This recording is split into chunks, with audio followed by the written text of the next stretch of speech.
రాజకీయాల్లోకి రావడం అంటేనే ఆస్తులు పెంచుకోవడం అనే అభిప్రాయం ఉంది కదా!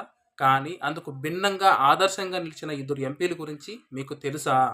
ప్రస్తుతం ఉన్న 18వ లోక్‌సభలో మొత్తం 543 మంది ఎంపీలు ఉన్నారు. అయితే ఆర్‌టీఐ ద్వారా తెలిసిన సంచలన విషయం ఏంటంటే, వీరిలో కేవలం ఇద్దరు ఎంపీలు మాత్రమే తమ జీతభత్యాలను వదులుకోవడం లేదు.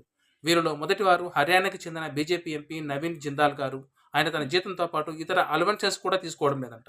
రెండవ వారు మణిపూర్‌కు చెందిన కాంగ్రెస్ ఎంపీ అంగోన్బా బియోమోల్ అకోయిజామ్ గారు. ఆయన కూడా తన వేతనాన్ని పూర్తిగా నిరాకరించారంట. నిజంగా వీళ్ళకి సెల్యూట్ చెప్పాలి. రాజకీయం అంటే సంపాదన కాదు, ప్రజలకు సేవ చేయడమే అనే ఇద్దరు నాయకులు ఈ చర్యల ద్వారా నిరూపించారు. నిజంగా ఇలాంటి నాయకులు రాజకీయాల్లోకి ఉండడం మన అదృష్టం. వీరి గురించి మీరేమనుకుంటున్నారు? ఒక్కసారి కామెంట్ చేయండి. ఇలాంటి ప్రజాప్రతినిధులు కూడా మీ ఏరియాలో ఎవరైనా ఉంటే కామెంట్ చేయండి. రాజకీయం చేయడం అంటే సంపాదన పెంచుకోవడమే అని చాలామంది అనుకుంటారు. కానీ దానికి విరుద్ధంగా మీరు ఒక్క రూపాయి కూడా డబ్బు తీసుకోకుండా ఈరోజు సేవ చేస్తున్నారంటే ఇలాంటి వాళ్ళకి మనం నిజంగా సెల్యూట్ చేయాలి.